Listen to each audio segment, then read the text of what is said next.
Harish academy అందిస్తోంది. అన్ని online కోర్సులపై summer special discount offers. Group 2 SI, constable, GPO, JLM, code jobs మరియు JL, DL. Full course ఏదైనా ₹699 మాత్రమే. కోర్స్ వాలిడిటీ 6 నెలలు. ఈ ఆఫర్ ఏప్రిల్ 24 నుండి మే 2 వరకు మాత్రమే. సులభంగా జాబ్ సాధించే విధంగా లెజెండరీ ఫ్యాకల్టీచే రూపొందించబడిన standard and updated online classes. 3 లక్షల మందికి పైగా పర్చేజ్ చేసిన ఆన్లైన్ క్లాసెస్. మరెందుకు ఆలస్యం? వెంటనే హరీష్ అకాడమీ యాప్ను డౌన్లోడ్ చేసుకోండి. ఆ విజయం సాధించండి. Harish the best academy. Phone 8341116915.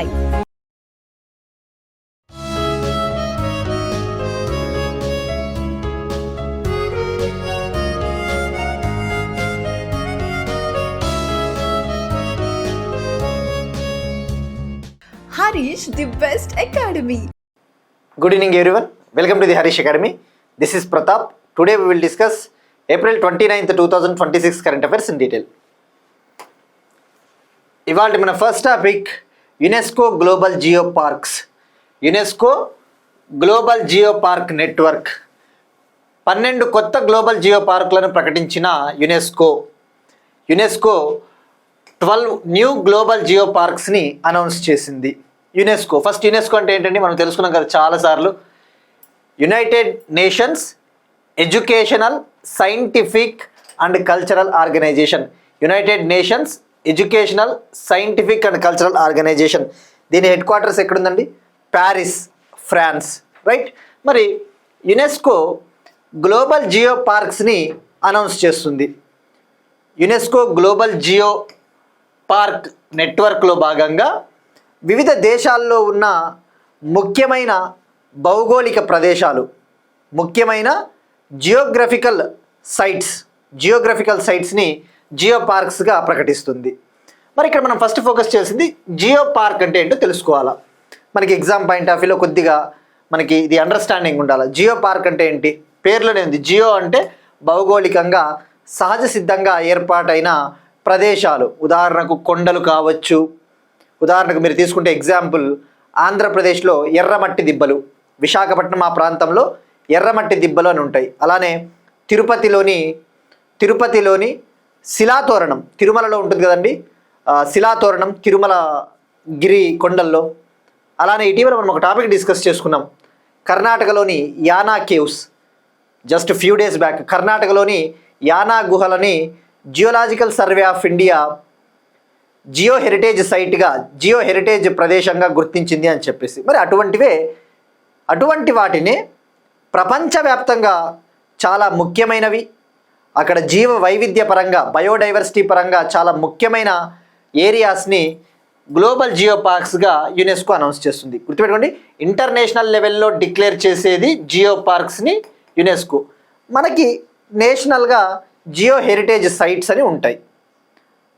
అయితే మీరు ఇక్కడ ఫోకస్ చేయాల్సింది, మరి ఇప్పుడు ఎన్నింటిని అనౌన్స్ చేసింది? 12 గ్లోబల్ జియో పార్క్స్. మరి ఇప్పుడు ఓవరాల్గా ఎన్ని ఉన్నాయి?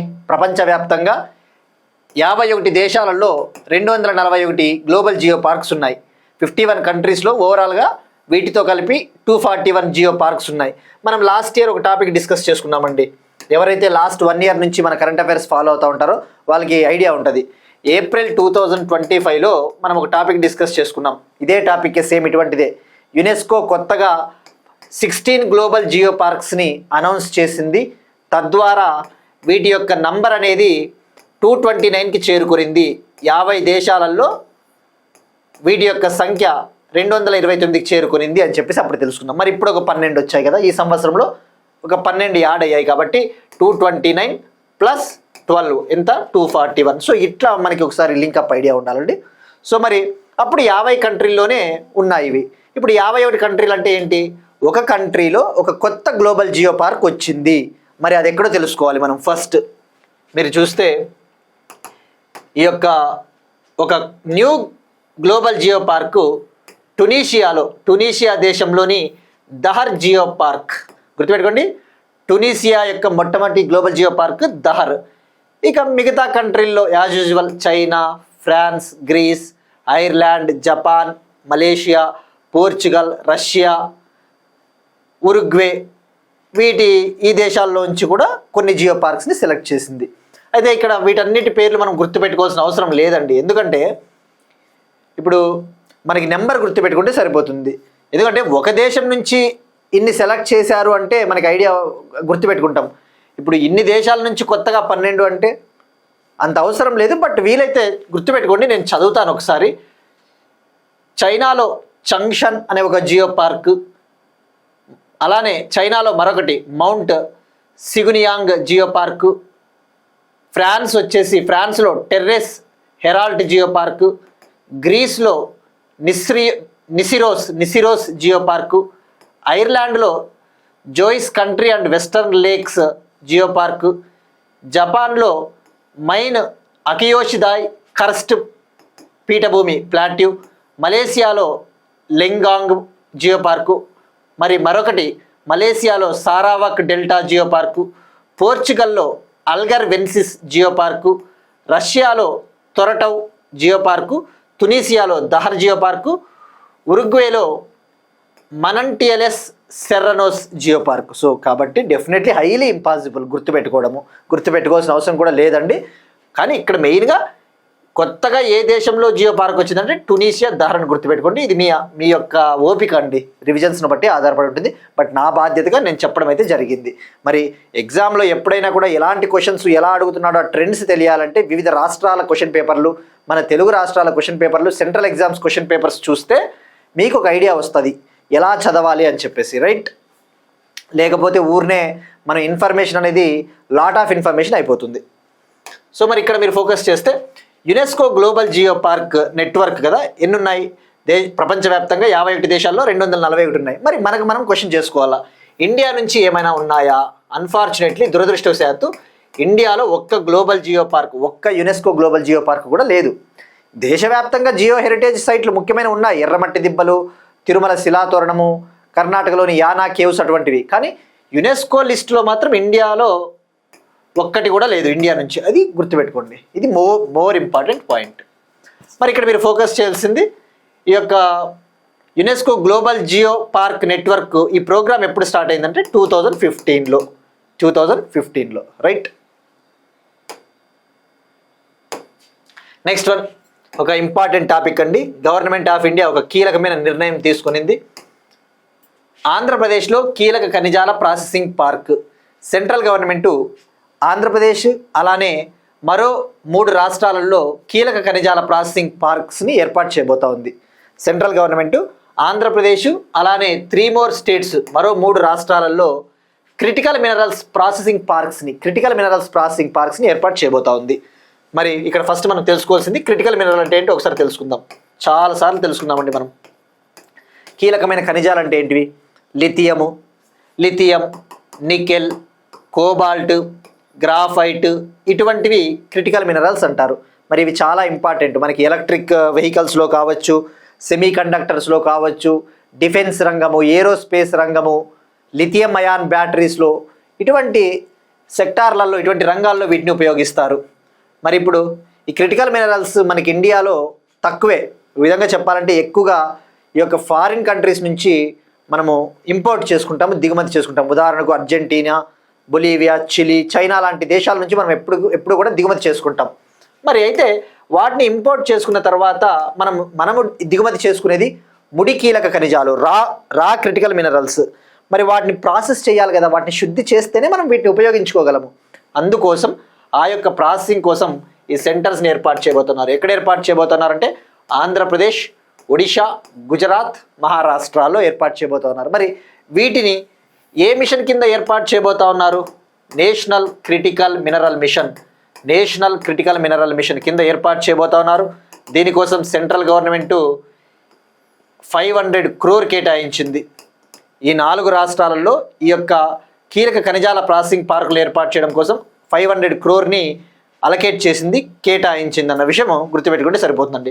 మరి నేషనల్ క్రిటికల్ మినరల్ మిషన్ ఎప్పుడు లాంచ్ చేశారండి? 2025 జనవరిలో. మినిస్ట్రీ ఆఫ్ మైన్స్, ఏ మంత్రిత్వ శాఖ? గనుల మంత్రిత్వ శాఖ. మరి నేషనల్ క్రిటికల్ మినరల్ మిషన్ కింద ఇండియాలో ఇండియాలో ఎన్ని రకాల కీలకమైన ఖనిజాలు ఉన్నాయి? 30 రకాల ఖనిజాలని కీలక ఖనిజాలుగా గుర్తించారు. 30 types of minerals identified as critical minerals under this mission, right? మరి గుర్తుపెట్టుకోండి, చాలాసార్లు నేను చెప్పాను, రేర్ ఎర్త్ ఎలిమెంట్స్ అనేవి కూడా క్రిటికల్ మినరల్స్లో భాగమే. రేర్ ఎర్త్ ఎలిమెంట్స్ అంటే అరుదైన భూమూలకాలు ఏమొస్తాయి? 15 లాంతనాయిడ్ మూలకాలు, మరో 2 వచ్చేసి స్కాండియము, ఇట్రియం అనే మూలకాలు.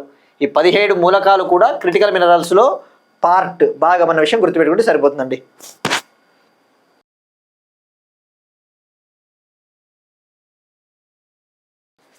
ఇక నెక్స్ట్ టాపిక్ మనం మూవ్ అవుతాం. నెక్స్ట్ వన్ పాలిటిక్స్ సంబంధించి ఒక ఇంపార్టెంట్ టాపిక్, సుప్రీంకోర్టుకు సంబంధించి జాతీయ రహదారులపై సురక్షిత ప్రయాణ హక్కు జీవించే హక్కులో భాగమే. సుప్రీంకోర్టు ఒక ఇంపార్టెంట్ తీర్పునిచ్చింది. సుప్రీంకోర్టు ఒక ఇంపార్టెంట్ వర్డిక్ట్ ఇచ్చింది. మరి ఏంటి అసలు వర్డిక్ట్ అంటే? తీర్పు. మరి ఎవరైతే నేషనల్ హైవేస్ పైన ట్రావెల్ చేస్తూ ఉంటారో ఆ నేషనల్ హైవేస్ పైన ట్రావెల్ చేసేటప్పుడు సేఫ్ రోడ్ ట్రావెల్ అనేది రైట్ టు లైఫ్లో భాగమే, అంటే ఆర్టికల్ 21లో భాగమే అని చెప్పేసి చెప్పింది. ఈ యొక్క నేషనల్ హైవేస్ పైన ప్రయాణించేటప్పుడు మనము సురక్షితంగా వెళ్ళే హక్కు అనేది మనకు ఒకటి ఉంటుంది, సురక్షితంగా వెళ్ళాలి మనము.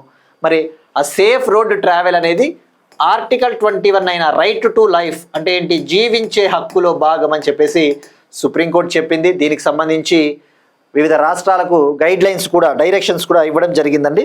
సో మరి ఎగ్జామ్ పాయింట్ ఆఫ్ వ్యూ మనం ఫోకస్ చేయాల్సింది అసలు ఫస్ట్ నేషనల్ హైవేస్ పైన మీరు చూస్తే యాక్సిడెంట్స్ ఎక్కువగా జరుగుతూ ఉంటాయి. భారతదేశ రోడ్డు నెట్వర్క్లో, ఇండియన్ రోడ్డు నెట్వర్క్లో నేషనల్ హైవేస్ అనేవి 2%. ఇండియన్ ఓవరాల్ రోడ్డు నెట్వర్క్లో హైవేల శాతం ఎంత? హైవేల వాటా 2%. కానీ ఇండియాలో జరుగుతూ ఉన్న రోడ్ యాక్సిడెంట్స్లో 30% రోడ్డు ప్రమాదాలు హైవేలపైనే జరుగుతూ ఉన్నాయి. మరి కాపాడాలి కదా వాళ్ళని.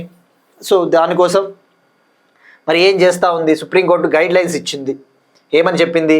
ఈ యొక్క హైవేల పక్కన ఉండే అక్రమంగా నిర్మించుకున్న నిర్మాణాలు, ఉదాహరణకు డాబాలు కావచ్చు, చిన్న చిన్న రెస్టారెంట్లు, హోటల్స్, అటువంటి వాటిని ఇమ్మీడియట్గా 60 రోజుల్లోపు వాటిని తొలగించండి. ఇల్లీగల్గా ఉన్న రెస్టారెంట్స్, ఇల్లీగల్గా ఉన్న డాబాస్, వాటిని 60 days లోపు వాటిని కంప్లీట్గా ఎలిమినేట్ చేయండి, రిమూవ్ చేయండి అని చెప్పేసి డిస్ట్రిక్ట్ మెజిస్ట్రేట్స్కి, జిల్లా అధికార యంత్రాంగాలకి సుప్రీంకోర్టు గైడ్ లైన్స్ ఇవ్వడం జరిగింది.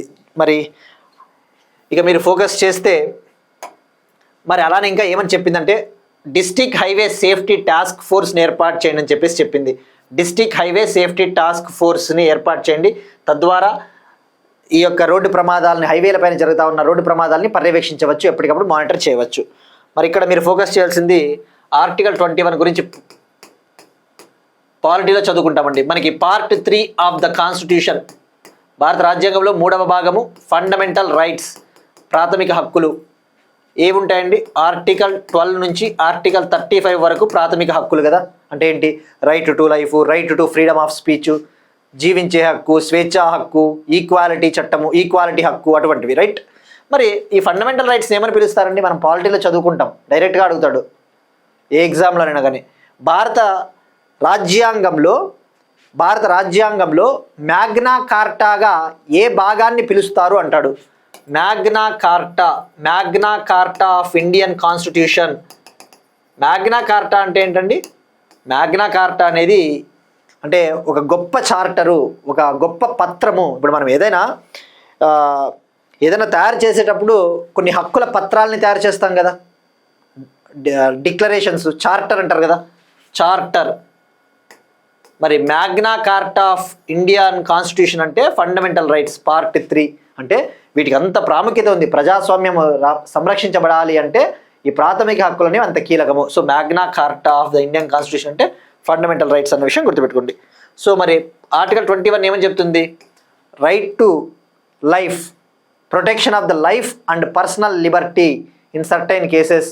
జీవించే హక్కు అంటే కేవలం జీవించే హక్కే కాదండి, పందిలాగనో, కుక్కలాగనో, నక్కలాగనో కాదు జీవించడం అంటే.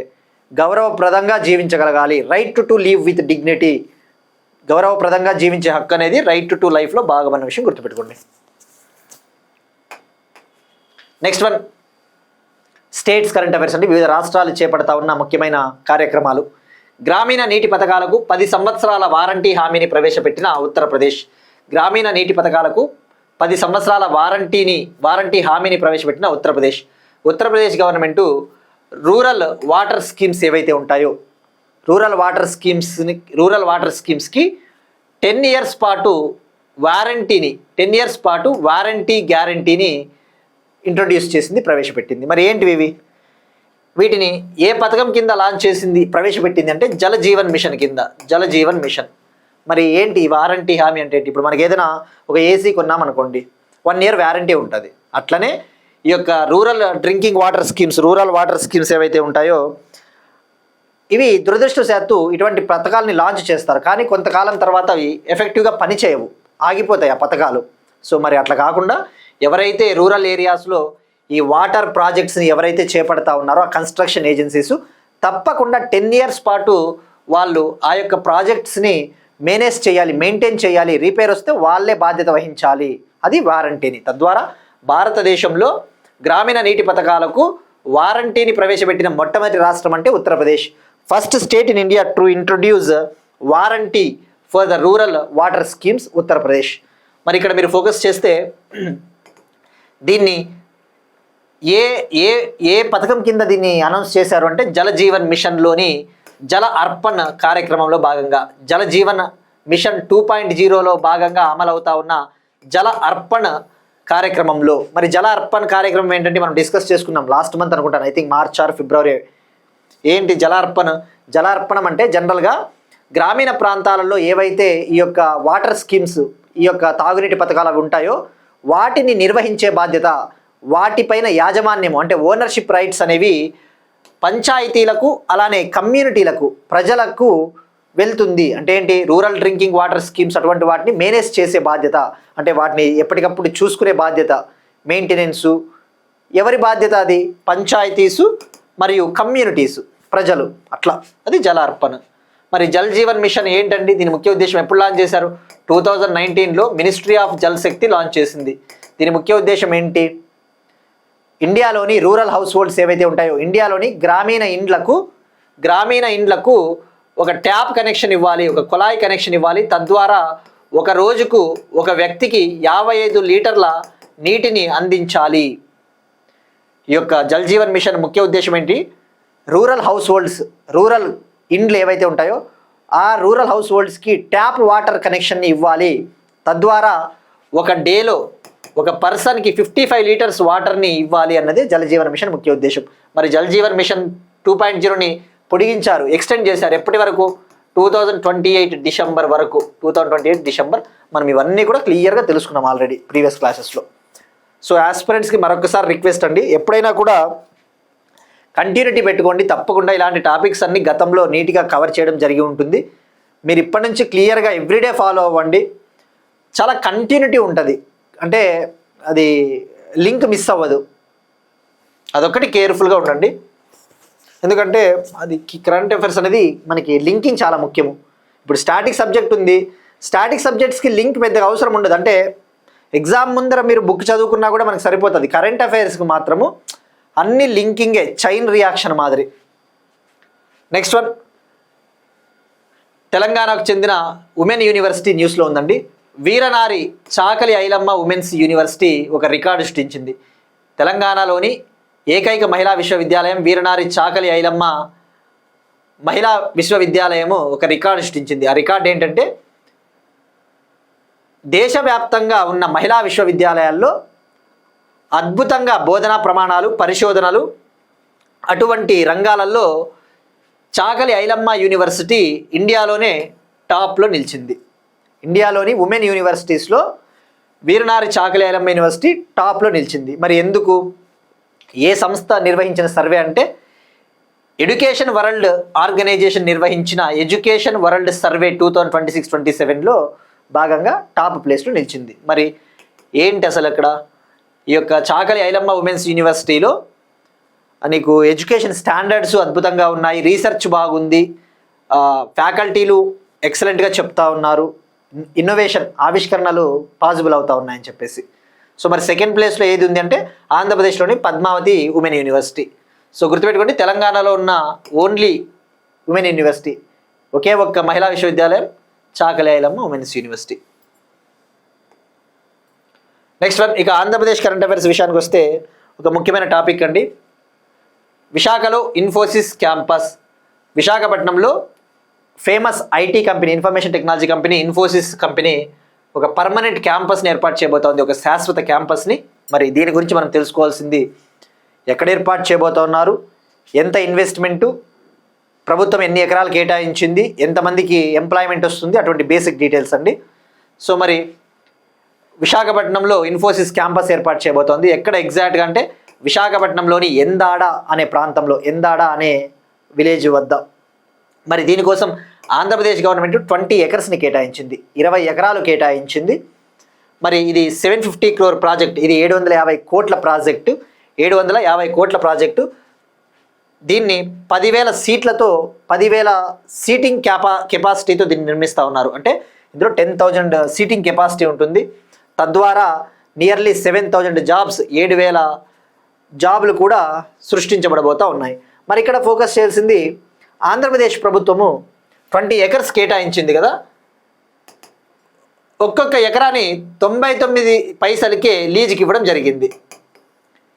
ఇన్వెస్ట్మెంట్స్ని ఆకర్షించడం కోసం, పెట్టుబడులు రప్పించడం కోసం ఆంధ్రప్రదేశ్ ప్రభుత్వము లిఫ్ట్ అనే పాలసీ కింద, లిఫ్ట్ అనే ఒక పాలసీ కింద ఒక ఎకరాని 99 పైస్కే లీజ్కి ఇవ్వడం జరుగుతుంది. సో గుర్తుపెట్టుకోండి, లిఫ్ట్ పాలసీ మనం లాస్ట్ ఇయర్ డిస్కస్ చేసుకున్నామండి.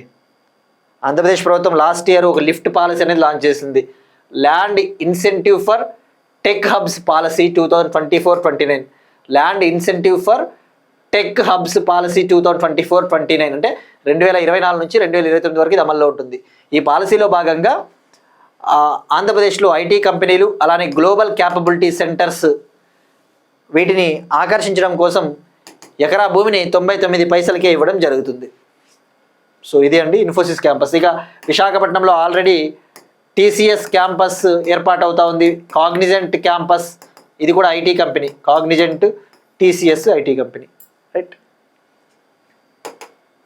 నెక్స్ట్ వన్, ఆంధ్రప్రదేశ్కి సంబంధించి వారికి ఇంకొక టాపిక్ ఉందండి, ముఖ్యమైన టాపిక్, గ్రామాల్లో స్వచ్ఛతకు గ్రీన్ షాపులు. ఆంధ్రప్రదేశ్ ప్రభుత్వము విలేజెస్లో క్లీన్లీనెస్ కోసము గ్రీన్ షాప్స్ని ఏర్పాటు చేయబోతూ ఉంది. ఆంధ్రప్రదేశ్ గవర్నమెంట్ విలేజెస్లో క్లీన్లీనెస్, పరిశుభ్రతను ప్రోత్సహించడం కోసం గ్రీన్ షాప్స్ని ఏర్పాటు చేయబోతున్నారు. మరి ఏంటివి green shops in villages of Andhra Pradesh? Green shops అంటే ఇక్కడ ఎవరైతే ప్రజలు, పీపుల్, వాళ్ళ దగ్గర ఉన్న ఎలక్ట్రానిక్ వేస్ట్, అంటే ఉదాహరణకు పాడైపోయిన మొబైల్స్ అటువంటివి కావచ్చు, plastic waste, aluminium waste, iron waste, ఇవన్నీ ఉంటాయి కదా, మన దగ్గర వేస్ట్ ఎక్కువ ఉంటుంది. అటువంటి వేస్ట్ని కనుక మనం వెళ్ళేసి ఈ గ్రీన్ షాప్స్ వాళ్ళకి ఇస్తే మనకు వాళ్ళు అవసరమైన వస్తువులు ఇస్తారు. అంటే ఏంటివి? ఎసెన్షియల్ కమోడిటీస్ అంటారు. అంటే మన జనరల్గా డబ్బులు ఇవ్వాల, డబ్బులు ఇవ్వం కదా, డబ్బులు ఇస్తే వృధా ఖర్చు పెట్టుకుంటారని చెప్పేసి మనకి అవసరమైన వస్తువులు ఇస్తారు. అంటే ఉప్పు, పప్పు, బెల్లము, ధాన్యాలు, ధనియాలు, ఒడియాలు, ఇలాంటివి ఇవ్వడం జరుగుతుందండి, రైట్. సో మరి ఈ గ్రీన్ షాప్స్లో భాగంగా ఎవరి దగ్గర అయితే అలాంటి వేస్ట్ ఉంటే అవి ఇస్తే మనకి అవి ఇస్తారు, ఎసెన్షియల్ కమోడిటీస్ ఉంటారు. మరి తద్వారా శుభ్రత అనేది మెయింటైన్ అవుతుంది. సో మరి ఇప్పుడు ఈ యొక్క ప్రాజెక్ట్ని ఎక్కడ అమలు చేయబోతా ఉన్నారు అంటే తిరుపతి, కృష్ణా డిస్టిక్లో ప్రయోగాత్మకంగా అమలు చేయబోతున్నారు. అంటే ఫస్ట్ పైలట్ ప్రాజెక్ట్లో భాగంగా ఇది సక్సెస్ అయితే ఏపీ మొత్తం అమలు చేస్తారు. ప్రయోగాత్మకం అంటే ఎప్పుడైనా కూడా టెస్ట్ చేయాలి కదండి, టెస్ట్ చేయకపోతే మళ్ళీ కష్టము. సో తిరుపతి, కృష్ణా డిస్టిక్లో. మరి ఆంధ్రప్రదేశ్ గవర్నమెంట్ ఆల్రెడీ ఇటువంటి పరిశుభ్రత కోసము స్వచ్ఛ రథాలని ఏర్పాటు చేసింది. విలేజెస్లోకి వెళ్ళి ఈ స్వచ్ఛ రథాలు పేరిట వెహికల్స్ వెళ్తాయి, వేస్ట్ని కలెక్ట్ చేస్తాయి. మరి ఆ స్వచ్ఛ రథాలు వెళ్ళని ప్రాంతాలలో దశల వారీగా షాపుల్ని ప్రారంభిస్తారు. ఆ స్వచ్ఛ రథాలు వెళ్ళని విలేజెస్ ఏవైతే ఉంటాయో ఆ విలేజెస్లో ఫేజ్ వైడ్ ఈ షాప్స్ని ఓపెన్ చేస్తారు. మరి ఇక్కడ ప్రయోగాత్మకంగా ఫస్ట్ తిరుపతి జిల్లాలోని చెర్లోపల్లి పంచాయతీలో అమలు చేస్తూ ఉన్నారు. తిరుపతిలోని చెర్లోపల్లి పంచాయత్. మరి దీన్ని ఎవరు అమలు చేస్తారంటే పంచాయతీరాజ్ డిపార్ట్మెంట్, పంచాయతీరాజ్ విభాగము. మరి ఇక్కడ ఫోకస్ చేయాల్సింది ఆంధ్రప్రదేశ్ ప్రభుత్వము ఇటువంటి స్వచ్ఛతకు సంబంధించి last year Swachh Andhra awards launch చేసిందండి. ఐడియా ఉందే, మనం తెలుసుకున్నాం. స్వచ్ఛ ఆంధ్ర అవార్డ్స్ 2025 గాంధీ జయంతి అక్టోబర్ 2న ఈ అవార్డ్స్ని ఇచ్చారు. మరి ఏంటివి Swachh Andhra awards? State level awards, రాష్ట్ర స్థాయిలో ఇచ్చే పరిశుభ్రత అవార్డులు. జనరల్గా central government every year Swachh Survekshan పేరిట, స్వచ్ఛ సర్వేక్షణ అవార్డుల పేరిట పరిశుభ్రత అవార్డులు ఇస్తుంది, క్లీన్లీనెస్ అవార్డ్స్. మరి ఇండియాలో మొదటిసారిగా స్టేట్ లెవెల్లో, రాష్ట్ర స్థాయిలో పరిశుభ్రత అవార్డులు ప్రవేశపెట్టిన మొదటి రాష్ట్రం అంటే ఆంధ్రప్రదేశ్. ఇండియాలో స్టేట్ లెవెల్లో క్లీన్లీనెస్ అవార్డ్స్ని లాంచ్ చేసిన ఫస్ట్ స్టేట్ ఆంధ్రప్రదేశ్. అట్లా లింకప్ కావాలా, మనం లాస్ట్ ఇయర్ డిస్కస్ చేసుకున్నాం, ఇంకోసారి గుర్తు చేసుకోవాలా. అలానే ఆంధ్రప్రదేశ్ గవర్నమెంట్ ఈ యొక్క స్వచ్ఛ ఆంధ్ర లక్ష్యాన్ని సాధించాలి, పరిశుభ్రంగా ఉండాలి అని చెప్పేసి స్వచ్ఛ ఆంధ్ర డేని కూడా ప్రతి నెల నిర్వహిస్తుంది. స్వచ్ఛ ఆంధ్ర దినోత్సవం ప్రతి నెల థర్డ్ సాటర్డే, ప్రతి నెల 3వ శనివారం, every month third Saturday Swachh Andhra day. అట్లా యాడ్ చేసుకోండి, 2 పాయింట్లు చాలా బాగుంటాయి. Next one, international relations and energy సెక్యూరిటీలో భాగంగా, ఎకానమీలో భాగంగా అని చెప్పవచ్చు అండి.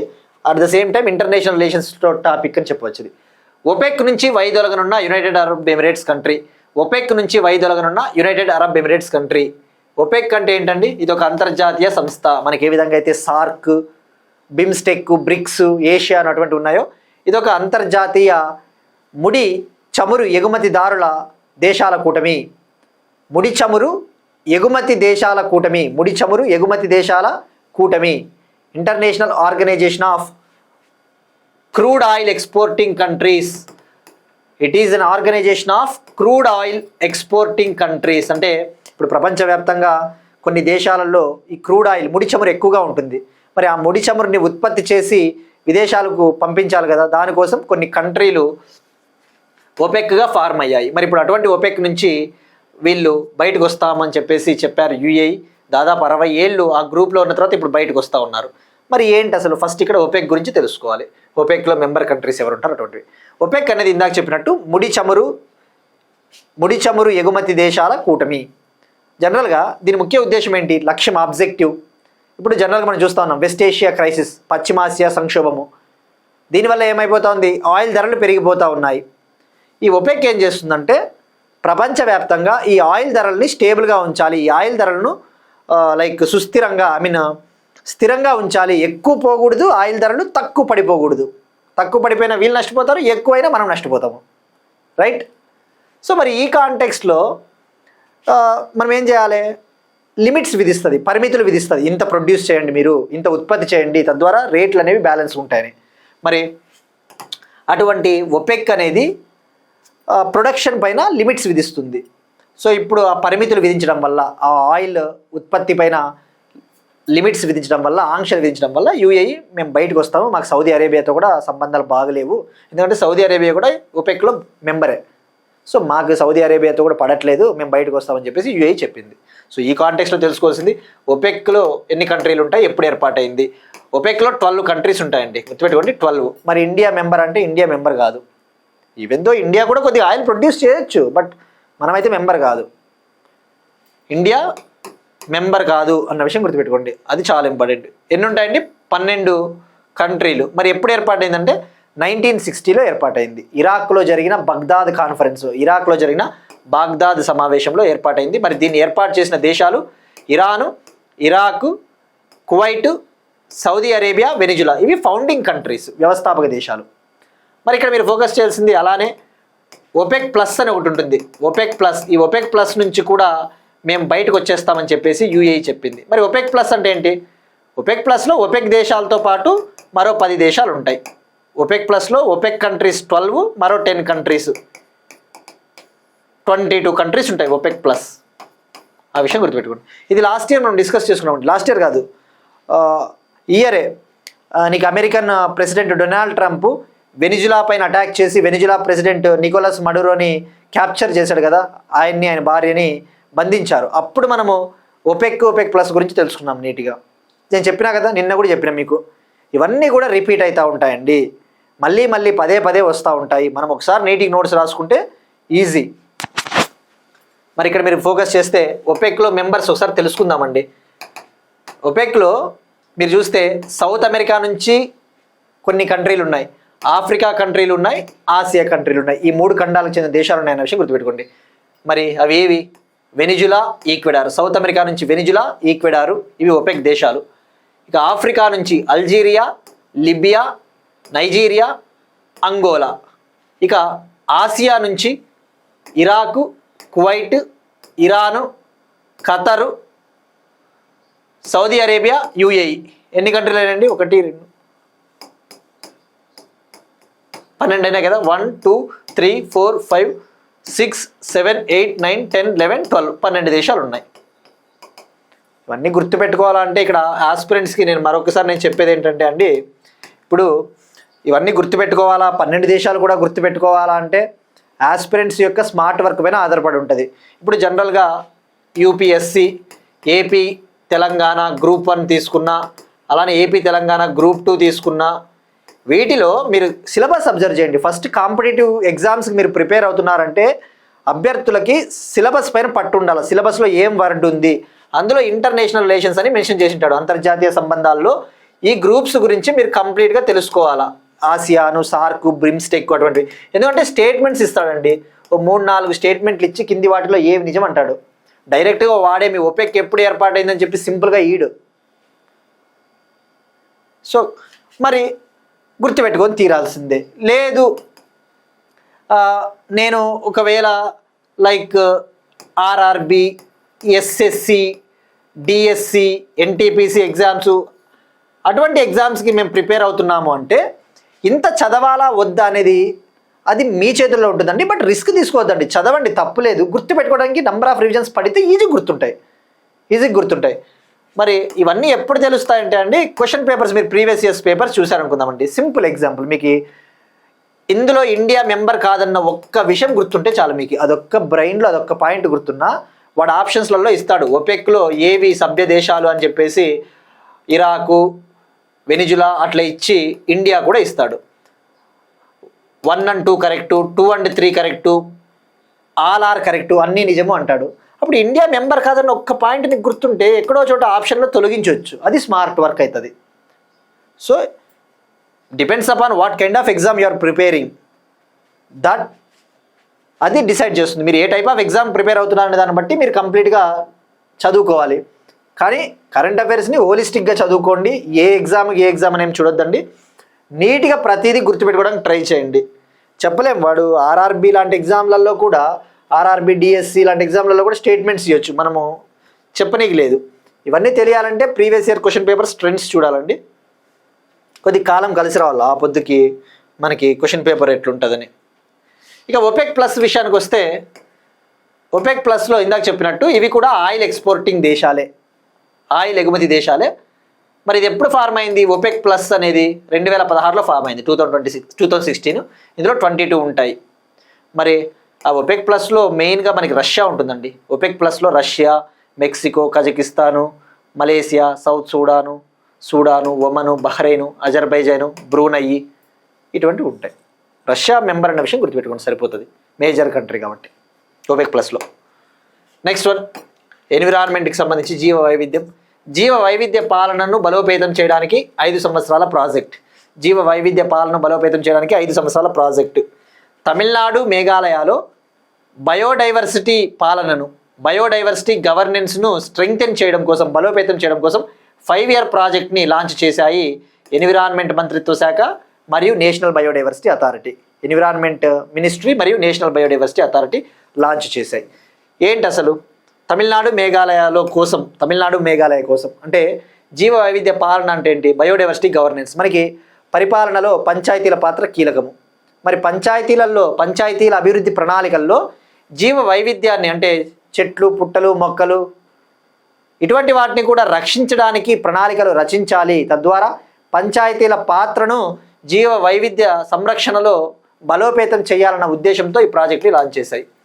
ఈ యొక్క పంచాయతీ డెవలప్మెంట్ ప్లాన్స్లో బయోడైవర్సిటీని కూడా మనం ప్రొటెక్ట్ చేయాలి, దానికోసం ఒక ప్రాజెక్ట్ అవసరం అని చెప్పేసి లాంచ్ చేయడం జరిగింది. దీనికోసం $4.88 million ప్రాజెక్ట్కి ప్రకటించాయి. $4.88 million. సో గుర్తుపెట్టుకోండి, ministry of environment and forest, national biodiversity authority, జాతీయ బయోడైవర్సిటీ అథారిటీ. మరి ఇది జాయింట్ ప్రాజెక్ట్. ఎవరి joint project? Government of India మరియు గ్లోబల్ ఎన్విరాన్మెంట్ ఫెసిలిటీ అనే ఒక సంస్థ, United Nations development program UNDP కలిసి సంయుక్తంగా లాంచ్ చేసిన ప్రాజెక్టు. ఇందులో భాగంగా తమిళనాడులోని సత్యమంగళం టైగర్ రిజర్వ్ మరియు ముదుమలై టైగర్ రిజర్వ్లో ఈ యొక్క జీవ వైవిధ్యాన్ని బయోడైవర్సిటీని ప్రొటెక్ట్ చేస్తారు. అలానే మేఘాలయలోని గారో హిల్స్ ప్రాంతంలోని నాక్రెక్ biosphere reserve, Balpakram national park మరియు సిజు వైల్డ్ లైఫ్ శాంక్చురీలో జీవ వైవిధ్యాన్ని సంరక్షిస్తారు. ఇక్కడ ఆస్పిరెంట్స్కి నేను చెప్పేది ఏంటంటే, మీరు కరెంట్ అఫైర్లో ఇది చూడండి, ఈ టాపిక్ కరెంట్ అఫైర్ కింద చూడండి, కానీ ఇది స్టాటిక్ ఎన్విరాన్మెంట్ అవుతుంది. ఎన్విరాన్మెంట్లో మీరు నేషనల్ పార్క్లో వైల్డ్ లైఫ్ శాంక్చురీ గురించి చదువుతారు కదండి. ఇక్కడ ఏమన్నాడు, నాక్రెక్ బయోస్పియర్ రిజర్వ్ ఏ స్టేట్ అంటే మేఘాలయ, అట్లా ఐడియా రావాలా. రేపు పొద్దున మ్యాచ్ ద ఫాలోయింగ్ ఇస్తాడు. ఇక గారో కొండలు, గారో హిల్స్, గారో, కాశీ, జైంతియా హిల్స్ మనం చెప్పుకున్నాం కదా జాగ్రఫీ. ఇప్పుడు జాగ్రఫీకి రండి. Garo hills, Khasi hills, Jaintia hills, ఈ 3 కొండలు ఎక్కడ ఉన్నాయి? మేఘాలయ. ఇది జాగ్రఫీ. సో జాగ్రఫీ కవర్ అయింది, ఎన్విరాన్మెంట్ కవర్ అయింది, కరెంట్ అఫైర్ కవర్ అయింది. సో అట్లా మీరు అలర్ట్గా ఉండాలండి. నెక్స్ట్ వన్ అగైన్ ఎన్విరాన్మెంట్కి సంబంధించి ఒక ముఖ్యమైన సదస్సు, 17వ Petersberg climate dialogue, 17th Petersberg climate dialogue. ఇది క్లైమేట్ చేంజ్కి సంబంధించిన ఒక సమావేశం అండి. ఏ విధంగా మనం వాతావరణ మార్పులను ఎదుర్కోవాలి అని చెప్పేసి జర్మనీలోని బెర్లిన్లో నిర్వహించిన ఒక సమావేశము. ఏ విధంగా క్లైమేట్ చేంజ్ని మనం ఫైట్ చేయాలి అని చెప్పేసి డిస్కస్ చేయడం కోసం జర్మనీలోని బెర్లిన్లో నిర్వహించిన ఒక యాన్యువల్ సమ్మిట్, వార్షిక సదస్సు అని చెప్పవచ్చు. మరి ఇది ఎప్పుడు జరిగిందంటే, ఇది యాక్చువల్లీ ఏప్రిల్ 21 నుంచి 22 వరకు జరిగిందండి. బట్ కొన్ని టాపిక్స్ అప్పుడప్పుడు మిస్ అవుతూ ఉంటాయి కదా, ఏవి మిస్ కాకూడదు అంటే మళ్ళీ ఒకసారి మనం రెఫర్ చేసుకోవాలి ఏమైనా మిస్ అయినాయని చెప్పేసి. సో అందుకు ఇది ఒక టాపిక్ ఇంపార్టెంట్గా అనిపించింది, తెలుసుకోవాలా. ఏప్రిల్ 21 నుంచి ఏప్రిల్ 22 వరకు జర్మనీలోని బెర్లిన్లో జరిగిందండి. మరి ఇక్కడ మీరు ఫోకస్ చేస్తే దీని ముఖ్య ఉద్దేశం ఇందాక చెప్పినట్టు ఏ విధంగా మనం వాతావరణ మార్పులను ఎదుర్కోవాలి, తద్వారా ప్యారిస్ ఒప్పందాన్ని ఏ విధంగా అమలు చేయాలి అన్నది ముఖ్య ఉద్దేశం. ప్యారిస్ ఒప్పందం ఏంటండి? ప్యారిస్ ఒప్పందం ఏం చెప్తుంది? 2015లో కుదిరిన ప్యారిస్ ఒప్పందం, ఫ్రాన్స్లో కుదిరిన ప్యారిస్ ఒప్పందం ఏం చెప్తుంది? అంతర్జాతీయ ప్రపంచవ్యాప్తంగా భూతాప ఉష్ణోగ్రతల్ని 2 డిగ్రీల సెంటీగ్రేడ్ లోపు కుదించాలి. గ్లోబల్ టెంపరేచర్స్ ఏవైతే ఉంటాయో, గ్లోబల్ ఎర్త్ టెంపరేచర్ అనేది 2 డిగ్రీ సెంటీగ్రేడ్ కంటే దాటకూడదు. దానికోసమే ప్యారిస్ అకార్డుని తీసుకొని వచ్చారు. మరి దాన్ని అమలు చేయడం పైన చర్చలు జరిపారు.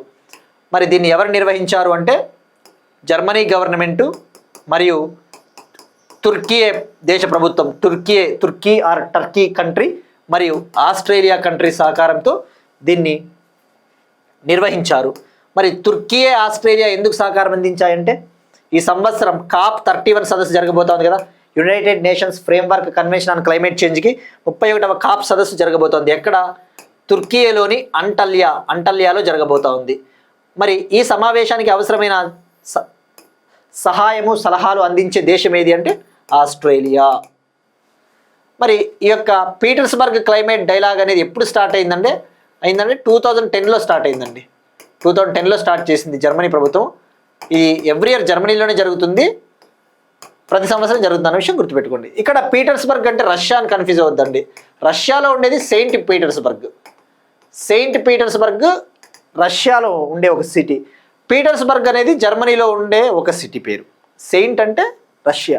అది సెయింట్ పీటర్స్బర్గ్ డిక్లరేషన్ ఉంటుంది. అది టైగర్స్ని సంరక్షించాలి, పులుల్ని సంరక్షించడానికి. అది సెయింట్ పీటర్స్బర్గ్. అట్లా నెక్స్ట్ వన్ డిఫెన్స్కి సంబంధించి reports. World military expenditure 2025 report, ప్రపంచ సైనిక వ్యయ రిపోర్టు 2025. వరల్డ్ మిలిటరీ ఎక్స్పెండిచర్ 2025 రిపోర్టుని సిప్రీ సంస్థ విడుదల చేసిందండి. సిప్రీ స్వీడన్కు చెందిన ఒక సంస్థ, స్వీడన్ దేశానికి చెందిన సంస్థ. సిప్రీ అంటే Stockholm international peace research institute.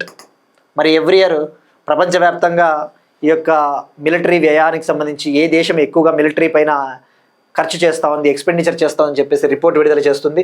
మరి వరల్డ్ మిలిటరీ ఎక్స్పెండిచర్ 2025 రిపోర్టు ప్రకారము ప్రపంచంలో అత్యధికంగా మిలిటరీ పైన ఖర్చు చేస్తూ ఉన్న దేశం అమెరికా.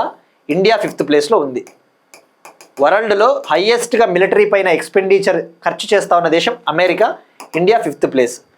ఇండియా 2025లో $92 బిలియన్ మిలిటరీ పైన ఖర్చు చేసింది, స్పెండ్ చేసింది. మరి ఇక ఫస్ట్ ప్లేస్లో మీరు చూస్తే అమెరికా 2025లో $954 బిలియన్ స్పెండ్ చేసింది, ఖర్చు చేసింది. China second place, third Russia, fourth Germany, fifth India. First America, second China, third Russia, fourth Germany, fifth India. మరి ఆయుధాల దిగుమతి విషయానికి వస్తే, ఆర్మ్స్ ఇంపోర్ట్స్ విషయానికి వస్తే ప్రపంచవ్యాప్తంగా అత్యధికంగా ఆయుధాలను దిగుమతి చేసుకుంటా ఉన్న దేశం ఉక్రెయిన్. హైయెస్ట్గా ఆర్మ్స్ ఇంపోర్ట్ చేసుకుంటా ఉన్న కంట్రీ ఉక్రెయిన్. సెకండ్ ప్లేస్లో ఇండియా ఉంది. ప్రపంచంలో రెండవ అతిపెద్ద ఆయుధ దిగుమతిదారు ఇండియా. మరి ప్రపంచవ్యాప్తంగా ఆయుధాల దిగుమతులలో భారతదేశ వాటా 8.2%. వరల్డ్స్ ఆర్మ్స్ ఇంపోర్ట్స్లో ఇండియా షేర్ 8.2%. మరి భారతదేశానికి అత్యధికంగా ఆయుధాలను ఎగుమతి చేస్తూ ఉన్న దేశము రష్యా. ఇండియాకి హైయెస్ట్గా ఆర్మ్స్ని ఎక్స్పోర్ట్ చేస్తూ ఉన్న కంట్రీ రష్యా అన్న విషయం గుర్తుపెట్టుకోండి. సో ఇది ఎవ్రీ ఇయర్ ఈ రిపోర్ట్ వస్తుందండి, ఆ విషయం గుర్తుపెట్టుకోండి. Next one, Asia's first UNESCO chair on gender inclusion. లింగ సమ్మిళిత్వం పైన మొట్టమొదటి ఆసియా యునెస్కో చైర్ని ఏర్పాటు చేసిన ఇండియా. లింగ సమ్మిళిత్వం, ఇన్క్లూజన్ అంటే ఏంటండి? అందరినీ కలుపుకొని పోవాలి. ఇన్క్లూజన్ అంటే ఏంటి? చిన్న పెద్ద, అవ్వ తాత, కుల మత భేదాలు లేకుండా, ఆడ మగ భేదం లేకుండా, పేద ధనిక భేదం లేకుండా అన్ని వర్గాల ప్రజల్ని కలుపుకొని పోతే అది ఇన్క్లూజన్ అంటారు, ఇన్క్లూజివిటీ. మరి జెండర్ ఇన్క్లూజన్ అంటే ఏంటి? లింగ సమానత్వము, పురుషులకి స్త్రీలకు మధ్య భేదం చూపరాదు. మరి ఆ జెండర్ ఇన్క్లూజన్ పైన మొట్టమొదటి ఆసియా యునెస్కో చైర్ ఏర్పాటైంది. మొట్టమొదటి యునెస్కో ఆసియా చైర్ అంటే ఏంటి? ఆసియాకు సంబంధించిన ఒక ప్లాట్ఫామ్, ఒక వేదిక. మరి ఎవరు ఏర్పాటు చేశారంటే ఇండియా ఏర్పాటు చేసిందండి. ఎక్కడ ఏర్పాటు చేశారు అంటే పూణేలో ఏర్పాటు చేశారు. పూణే, మహారాష్ట్రలో ఏర్పాటు చేశారు. మరి ఎవరు ఏర్పాటు చేశారు దీన్ని? మినిస్ట్రీ ఆఫ్ స్కిల్ డెవలప్మెంట్, నైపుణ్యాభివృద్ధి మంత్రిత్వ శాఖ మరియు యునెస్కో సంస్థ సహకారంతో మరియు పూణేకు చెందిన Symbiosis skills and professional university ఏర్పాటు చేసింది. ఎక్కడ ఏర్పాటు చేశారు గుర్తుపెట్టుకోండి, పూణే మహారాష్ట్ర. ఇప్పుడు మనం చూస్తూ ఉన్నాం కదండి, లింగ సమానత్వం లేదు. ముఖ్యంగా stem courses, science, technology, engineering, mathematics courses ఉంటాయి కదా. సైన్స్, టెక్నాలజీ, ఇంజనీరింగ్, మ్యాథమెటిక్స్ కోర్సెస్లో పురుషులు ఎక్కువగా ఉంటారు, స్త్రీలు తక్కువగా ఉంటారు. హయ్యర్ ఎడ్యుకేషన్లో స్త్రీలు తక్కువ. 10th వరకు, ఇంటర్మీడియట్ వరకు చదువుతారు, తర్వాత డ్రాప్ అవుట్ అయిపోతారు. మరి దీనికి సంబంధించి ఏమైనా రిపోర్ట్స్ ఉన్నాయా? ఇటువంటివి మనం చాలాసార్లు డిస్కస్ చేసుకున్నాం. Global gender gap report 2025. ఈ యొక్క జెండర్ గ్యాప్ రిపోర్ట్ని ఎవరు విడుదల చేస్తారండి? ఏ సంస్థ? వరల్డ్ ఎకనామిక్ ఫోరం, అంతర్జాతీయ ఆర్థిక వేదిక. మరి గ్లోబల్ జెండర్ గ్యాప్ రిపోర్ట్ 2025 ప్రకారము ఇండియా ర్యాంక్ ఎంత అండి? 131 అవుట్ ఆఫ్ 148 కంట్రీస్. 148 దేశాలకు గాను ఇండియా ర్యాంకు 131. ఇట్లా ఒకసారి గుర్తు చేసుకోండి, మీకు ఈజీగా ఉంటుంది, నాకు బాగా గుర్తుంటుంది. రైట్. నెక్స్ట్ వన్, ఫాక్లాండ్ దీవులపై సార్వభౌమాధికారాన్ని పునరుద్ఘాటించిన యూకే. ఫాక్లాండ్ దీవులపైన సావరీనిటీని రీఅఫర్మ్ చేసిన యూకే, యునైటెడ్ కింగ్డమ్ కంట్రీ. సార్వభౌమాధికారం అంటే ఏంటి? ఇది మా భూమి, మా హక్కు అని చెప్పేసి. సో మరి ఫాక్లాండ్ దీవుల వివాదం ఏంటో తెలుసుకుంటే సరిపోతుంది geography point of view. Falkland islands అనేవి సౌత్ అమెరికాకి దగ్గరలో ఉంటాయండి. సౌత్ అమెరికాకి, ముఖ్యంగా సౌత్ అట్లాంటిక్ మహాసముద్రంలో ఉంటాయి. మీరు చూస్తే ఈ దక్షిణ అమెరికాకి తూర్పు దిక్కున ఈస్ట్ సైడ్ ఉన్నాయి ఇవి. ఈ ఫాక్లాండ్ ఐలాండ్స్ అనేవి west Falkland islands, east Falkland islands అని చెప్పేసి ఉంటాయి. ఇవి దీవులు. మరి ఇక్కడ మీరు చూస్తే ఇది ప్రాబ్లము ఏంటంటే, ఇది అర్జెంటీనాకి యూకేకి మధ్య వివాదము. అర్జెంటీనాకి యూరప్ కంట్రీ అయిన యూకేకి వివాదము ఏంటంటే, ఇది జనరల్గా ఈ ఫాక్లాండ్ ఐలాండ్స్ అనేవి 1833 నుంచి కూడా యూకే ఆధీనంలోనే ఉన్నాయి. యునైటెడ్ కింగ్డమ్ ఆధీనంలో ఉన్నాయి. అంటే ఏంటి, విదేశాల్లో కూడా వాళ్ళ స్థావరాలు ఉంటాయి కదా అప్పుడు పరిపాలించినప్పుడు. అట్లా 1833 నుంచి కూడా ఇది బ్రిటిష్ ఓవర్సీస్ టెరిటరీగా ఉంది, అంటే బ్రిటిష్ విదేశీ స్థావరంగా ఉంది. అయితే 1982లో ఫాక్లాండ్ వార్ జరిగింది. ఫాక్లాండ్ యుద్ధం జరిగినప్పుడు కొన్ని రోజుల పాటు కొంతకాలం పాటు అవి అర్జెంటీనా ఆధీనంలోకి వెళ్ళాయి. బట్ ఆ తర్వాత ఆ తర్వాత యూకే వాటిని తిరిగి స్వాధీనం చేసుకునింది. సో ఇది వివాదం అనమాట. అర్జెంటీనా ఇది మాది అంటా ఉంది, ఇది వార్తల్లో ఉంది. సో గుర్తుపెట్టుకోండి. మరి ఈ ఫాక్లాండ్ ఐలాండ్స్ని మాల్వినాస్ ఐలాండ్స్ అని కూడా పిలుస్తారు, మాల్వినాస్ ఐలాండ్స్. ఇక ఇవాల్టి కరెంట్ అఫైర్స్ అయిపోయాయండి. ఇక మనం క్వశ్చన్ చూద్దాం. బర్నవపరా వైల్డ్ లైఫ్ సెంచరీ ఏ స్టేట్లో ఉంది? మనం డిస్కస్ చేసుకున్నాం ఇటీవల కృష్ణ జింకకు సంబంధించి. ప్రైమ్ మినిస్టర్ నరేంద్ర మోడీ గారు 133వ మన్ కీ బాత్ ప్రసంగంలో భాగంగా కృష్ణ జింక గురించి, బ్లాక్ బక్ గురించి ప్రస్తావించారు. మరి అప్పుడు మనము బర్నవపరా వైల్డ్ లైఫ్ సెంచరీ గురించి డిస్కస్ చేసుకున్నాం. ఏ స్టేట్ ట్రై చేయండి. ఇక ఆర్టెమిస్ అకార్డ్స్లో సంతకం చేసిన 63వ దేశం జోర్డాన్. ఆర్టెమిస్ ఒప్పందాలు ఏంటివండి? నాసా లాంచ్ చేసింది అమెరికా 2020లో. దీని ముఖ్య ఉద్దేశం ఏంటి? ఈ యొక్క అంతరిక్షాన్ని చాలా శాంతియుతంగా వాడుకోవాలి, అవుటర్ స్పేస్ని చాలా పీస్ఫుల్గా యూస్ చేసుకోవాలి. సో మరి ఇందులో ఇండియా మెంబర్ అన్న విషయం గుర్తుపెట్టుకోండి. ఇండియా కూడా మెంబరే.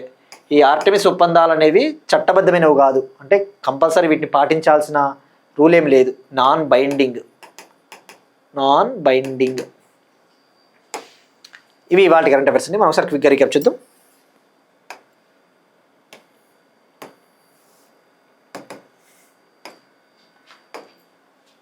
పన్నెండు కొత్త గ్లోబల్ జియో పార్కులను ప్రకటించిన యునెస్కో. ఆంధ్రప్రదేశ్లో కీలక ఖనిజాల ప్రాసెసింగ్ పార్క్ మరో 3 రాష్ట్రాల్లో కూడా ఏర్పాటు కాబోతూ ఉన్నాయి. జాతీయ రహదారులపై సురక్షిత ప్రాణించే హక్కు జీవించే హక్కులో భాగమే అని చెప్పింది సుప్రీంకోర్టు, ఆర్టికల్ 21. గ్రామీణ నీటి పథకాలకు 10 సంవత్సరాల వారంటీ హామీని ప్రవేశపెట్టిన మొదటి రాష్ట్రం ఉత్తరప్రదేశ్. తెలంగాణకు చెందిన వీరనారి చాకలి Ailamma women's university record education world సర్వేలో టాప్ ప్లేస్. విశాఖపట్నంలో ఇన్ఫోసిస్ క్యాంపస్, ఆంధ్రప్రదేశ్. గ్రామాల్లో గ్రీన్ షాపులను ఏర్పాటు చేయనున్న ఆంధ్రప్రదేశ్. ఒపెక్ నుంచి వైదొలగనున్న యునైటెడ్ అరబ్ ఎమిరేట్స్ కంట్రీ. జీవ వైవిధ్య పాలనను బలోపేతం చేయడానికి 5 సంవత్సరాల ప్రాజెక్టును ప్రారంభించిన ఎన్విరాన్మెంట్ మంత్రిత్వ శాఖ, నేషనల్ బయోడైవర్సిటీ అథారిటీ. 17వ Petersberg climate dialogue, Germany. World military expenditure 2025 SIPRI. Gender inclusion పైన మొట్టమొదటి Asia UNESCO chair India. Falkland islands వివాదము Argentina, UK. That's it. These are today's current affairs. We'll meet you again tomorrow and thank you everyone.